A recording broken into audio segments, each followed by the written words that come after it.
Bom dia, boa tarde, boa noite, galerinha aí do sexto ano. Tudo certo com vocês? Tanto que estão de forma remota, como os que estão de forma presencial.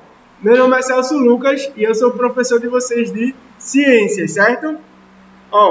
Na aula de hoje, nós vamos começar a estudar sobre célula, certo?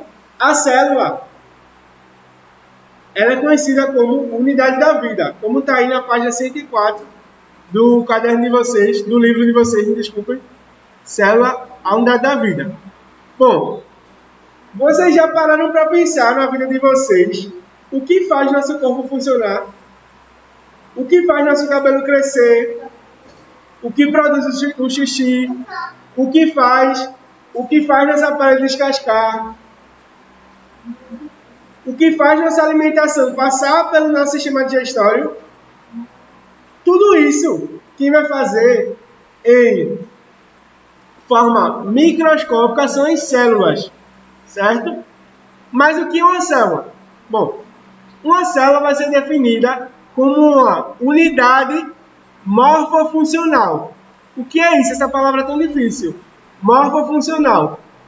Bom, do grego, a palavra morfo significa forma, certo? Morfo, forma. Funcional, relativo à função. Ou seja, a célula vai ser responsável por formar nosso corpo e realizar as funções do nosso corpo. Só que as funções do nosso corpo que a célula vai fazer é em sentido microscópico, bem pequenininho.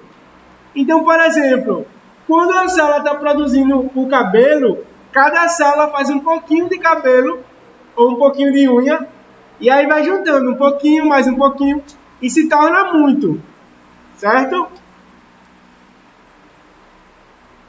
Repetindo, as células são a unidade morfofuncional de todo ser vivo. Todo ser vivo vai ser possuído de células. Mas como foi que os cientistas descobriram a existência das células? Bom, um padre chamado Robert Hooke, inglês, lá da Inglaterra, ele se fez esse questionamento. O que será que faz as coisas crescerem? O que será que produz uma folha ou o que produz um fio do cabelo? E aí ele teve a seguinte ideia. Se eu criar um equipamento para ver as coisas de forma microscópica, se ele criar alguma coisa que visse nosso corpo, nosso cabelo, nossas unhas, de forma bem pequenininha, o que será que teria lá? Esse foi o questionamento que Robert Hooke fez para poder criar o microscópio. O que é o microscópio? O microscópio é um equipamento para ver estruturas microscópicas. O microscópio ele serve para ver estruturas muito pequenas, como o nome está dizendo, microscópicas, certo? Só que hoje nós temos vários microscópios bem complexos que veem estruturas muito pequenas. Mas naquela época não existia essa tecnologia. Então, era necessário uma tecnologia bem rústica, bem primitiva. E Robert Hooke pensou o seguinte: eu posso usar várias coisas para aproximar a lente, para ver mais de perto. Naquela época, já se sabia da utilização das lentes, do vidro, certo? E que uma lente serve para aproximar, para ver melhores objetos. Assim como uma lupa. Os cientistas da época de Robert Hooke, já utilizavam lupa. Aí ele pensou, e se eu juntar várias lupas e um pouco de água? Porque não sei se vocês já repararam, mas a água, ela serve para aproximar objetos. Por exemplo, se você botar uma gota de água e dentro dela um grão de areia, você vai ver um grão de areia bem grande nessa gota de água. A imagem dele vai se formar bem grande. Porque a água ela tem essa capacidade, esse fenômeno, chamado de fenômeno óptico, de aumentar os objetos. Então, Robert Hooke pegou várias lentes, mais a água, para aproximar a visão dele de um objeto. Qual era esse objeto?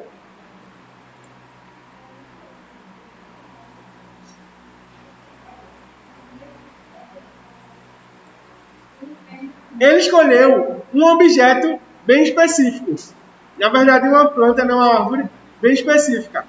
Que foram as cortiças. Robert Hooke, ele dedicou-se a estudar as cortiças. E o que é uma cortiça? A cortiça vai ser a árvore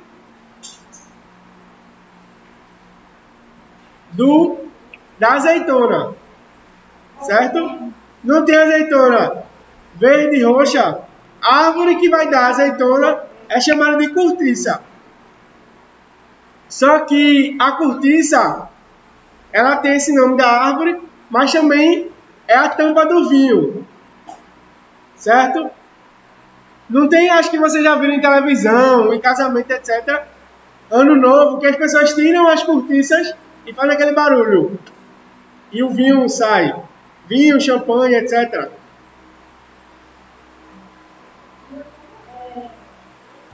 Ó.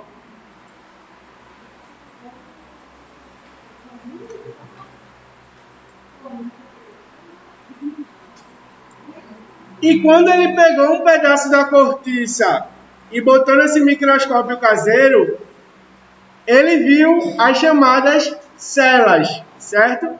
Ele visualizou vários quadradinhos. Quando ele pegou a cortiça e botou no seu microscópio caseiro, ele viu várias celas, que ele na época chamou de celas, certo? Celas no sentido de celas, por exemplo, de cavalo. O cavalo não tem uma cela, que é quadrada. E com o passar do tempo, celas viraram células, certo?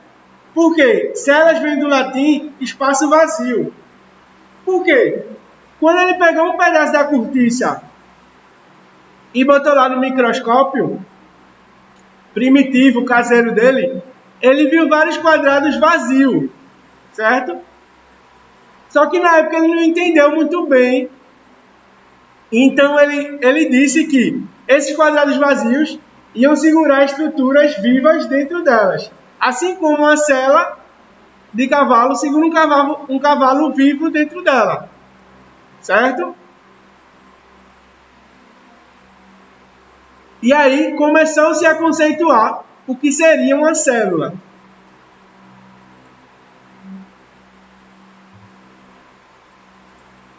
Essa palavra célula tem essa palavra relativa a cela, porque ambas vêm do latim, que significa quarto. Um quarto é um espaço vazio, um pequeno compartimento. Certo? Só que o que ele não sabia na época era que o espaço estava vazio porque a cortiça que ele tirou lá da árvore estava morta. Certo? Por isso que dentro não tinha nada, porque estava morta. Quando ele tirou lá, ele matou aquele pedaço da árvore para poder ver no microscópio.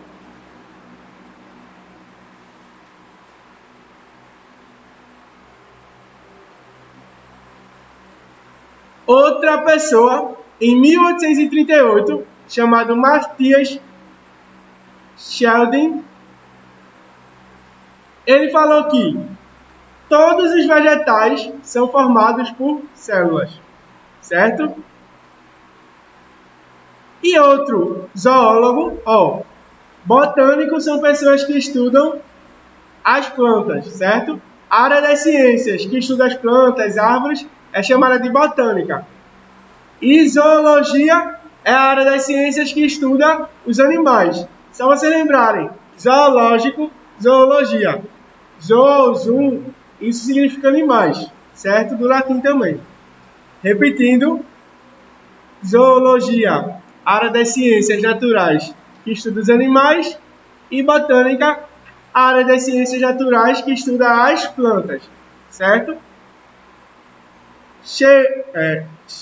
Schleden foi a pessoa responsável por dizer que todas as plantas eram compostas por célula, e Schwann foi o pesquisador, o zoólogo responsável por dizer que todos os animais eram feitos a partir de células, certo? E esses dois pesquisadores, eles se uniram e fizeram a chamada teoria celular, certo? A teoria celular, também chamada de teoria de Sheldon e Schwann, porque foram as duas pessoas, por dizer que os seres vivos eram feitos de célula, criaram juntos a teoria celular. E o que a teoria celular vai dizer? A teoria celular vai dizer que todo ser vivo é formado por célula, certo? Se é algo que não possui célula, não é um ser vivo. E a gente tem um organismo conhecido que é considerado um organismo, mas não é considerado ser vivo, por não possuir célula. São os vírus, certo? Como, por exemplo, o coronavírus, o vírus da Zika, o vírus da dengue. Todo grupo de organismos chamados de vírus, eles são acelulares. Eles não possuem estrutura celular. Por isso, nenhum vírus é considerado ser vivo. Bactérias, fungos, vários outros micro-organismos, ou seja, organismos bem pequenos, são seres vivos, porque possuem células, mesmo sendo pequenos, mas os vírus não vão ser considerados seres vivos, e o principal motivo é que eles não possuem célula. Tá, professor, mas como é que o vírus vai se multiplicar, crescer, se reproduzir e etc? Bom, o vírus vai fazer isso utilizando o seu organismo. Ele entra dentro de um chamado hospedeiro. Hospedeiro, se você lembrar, remete ao quê? A quem hospeda alguém, a quem recebe alguém, certo? Então, o vírus vai entrar dentro de algum organismo vivo, esse sim considerado ser vivo, vai pegar a célula desse organismo e vai utilizar a célula do organismo para poder se reproduzir, crescer e se alimentar. O vírus usa de outro ser vivo para poder conseguir fazer as características básicas de um ser vivo, que é todo ser vivo nasce, se reproduz, cresce e morre, certo? Vocês aprenderam isso lá no 4º ou 5º ano. Vocês não aprenderam isso? Todo ser vivo nasce, cresce, se reproduz e morre. Lembram disso? Só que ele vai ter esse ciclo contínuo. São os vírus, certo? Por quê? Eles não vão fazer isso naturalmente, usando o próprio corpo. Eles vão pegar o corpo de outro, as células de outro ser vivo, e a partir desse outro ser vivo que ele vai se reproduzir, crescer e se multiplicar, certo? Ele mesmo sozinho, ele não consegue fazer isso. Por isso que os vírus podem ser erradicados, eles podem parar de existir. Mas para eles pararem de existir, é necessário que ele pare de adentrar dentro das células de outros seres vivos, certo?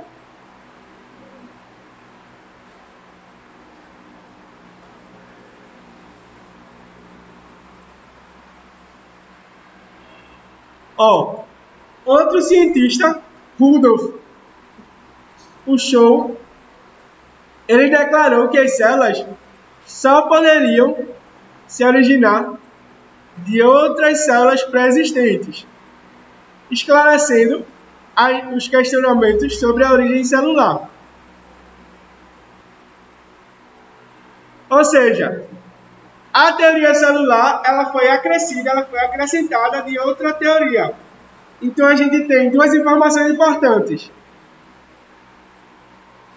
A primeira é que todo ser vivo é feito de célula. E a segunda informação é que toda célula origina de outra célula. Para existir um tipo de célula, veio outra antes dela, certo? Chamada célula-mãe e célula-filha. A célula-filha um dia vai ser célula-mãe. E assim, sucessivamente, até gerar o organismo inteiro, certo?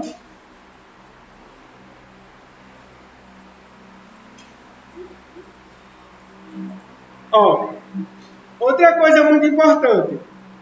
Vocês sabiam que todos nós seres humanos, um dia já fomos uma única célula? Nós, seres humanos, um dia já fomos uma única célula. Essa célula, chamada de célula primordial, tem o nome científico de zigoto. Z-I-G-O-T-O. Zigoto.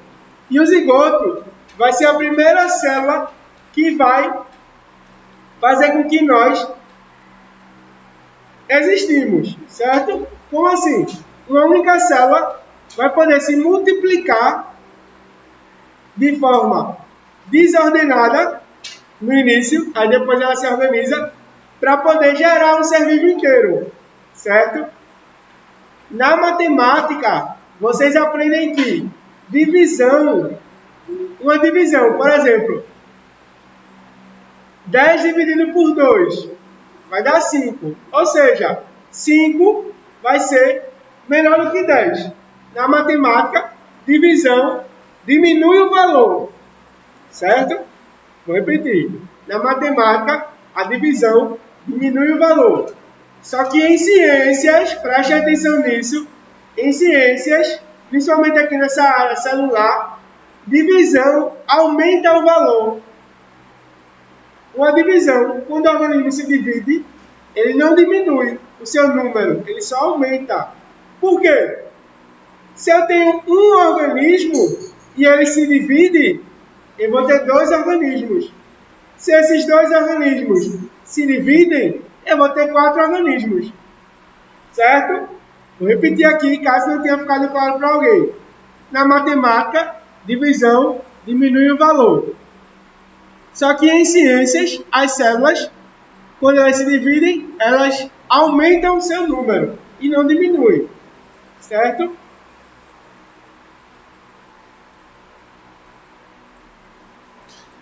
Ó, então, voltando aqui para a definição de células, a célula vai ser, como eu falei, uma unidade estrutural. Pois ela vai ser o elemento básico, ou seja, a base para a existência dos seres vivos, certo? E aí é que nós podemos dividir os seres vivos em 2 grandes grupos. Nós vamos ter os unicelulares, uni de um só, seres vivos formados por só uma célula.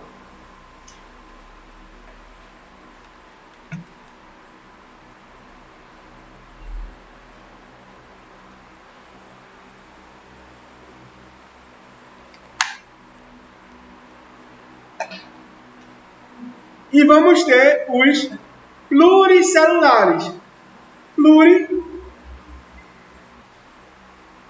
Pluricelulares, pluri de vários. Então, são organismos que possuem várias células. Certo? Vou repetir. Unicelulares e pluricelulares. Unicelular só possui uma célula. Quem são organismos unicelulares? As bactérias, certo? E os pluricelulares? As plantas são pluricelulares, os animais são pluricelulares. Todos os seres vivos que a gente vê são pluricelulares. Meu cachorro, por exemplo, pluricelular, certo? Bom, Mas também é importante vocês saberem e se lembrarem lá do 4º ao 5º ano que a professora ensinou para vocês que existem 5 grandes reinos de seres vivos. Quem lembra disso? A existência dos 5 grandes reinos. Bom, os 5 grandes reinos de seres vivos são os seguintes: reino das bactérias, reino dos fungos, reino das algas, reino das plantas e reino dos animais. São chamados 5 grandes reinos de seres vivos, certo? E dentro desses 5 reinos, nós temos 3 grupos unicelulares e 2 totalmente pluricelulares. Do reino das bactérias, todas as bactérias são unicelulares. Já no reino dos fungos, alguns fungos podem ser unicelular e outros fungos podem ser pluricelular, certo? Quando falamos no terceiro reino, que é o reino dos protozoários, quem são os protozoários? Quando vocês vão, por exemplo, na praia, e aí vocês falam, esse sargaço aqui, o sargaço, que vocês chamam de sargaço, é um tipo de alga, faz parte do grupo das algas. E as algas fazem parte do grupo dos protozoários. Protozoários são formados por animais chamados de protistas, que são animais microscópicos, e formados por algas, que são essas algas que vocês conhecem, aí chamam de sargaço na praia, certo? Essas algas podem ser unicelulares, só possuem uma célula, e aí você não vê a alga, ou essas algas podem ser pluricelulares, que são aquelas que vocês veem na praia. Mas, professor, por que as pessoas chamam de sargaço? Dentro das algas, a partir de hoje, vocês quando forem à praia, não chamem mais aqueles seres vivos de sargaço. Chamem de algas, certo? Mãe, pai, isso aqui é uma alga. Não, é um sargaço. Por quê? Esse termo sargaço, ele é muito específico de uma família de algas. Porque as algas são divididas de acordo com a cor. Então, a gente tem algas verdes, algas cinzas, certo? E algas vermelhas. Dentro das algas cinzas, nós vamos ter uma família de algas que o nome vai ser Sargassum, certo? Sargassum. Só que o termo sargaço, as pessoas repetiam como sargaço, certo? Então, sargaço vem do termo sargaço, que é uma família de algas, certo? E aí, bactérias, todas unicelulares, fungos, uni ou pluricelulares, protozoário, uni ou pluricelulares, plantas e animais 100% pluricelulares, certo? Todas as plantas e todos os animais são pluricelulares.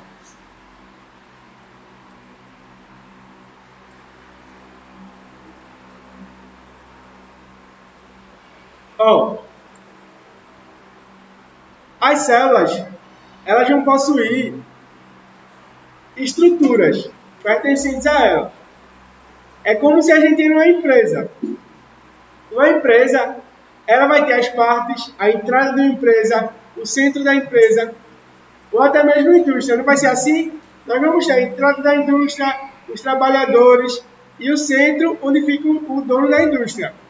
Não funciona assim?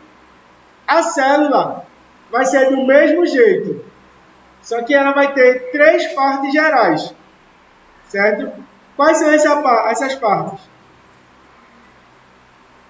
A entrada da célula, onde as substâncias entram, é chamada de membrana plasmática, certo? A gente vai estudar cada uma dessas partes bem detalhadamente. A parte de dentro da célula é chamada de citoplasma, certo? E o meio da célula é chamada de núcleo.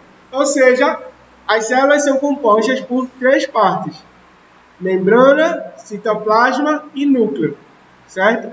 Lembrando que a gente vai estudar cada uma dessas partes bem detalhadamente. Então, gente que está aqui de forma remota, obrigado e até a próxima.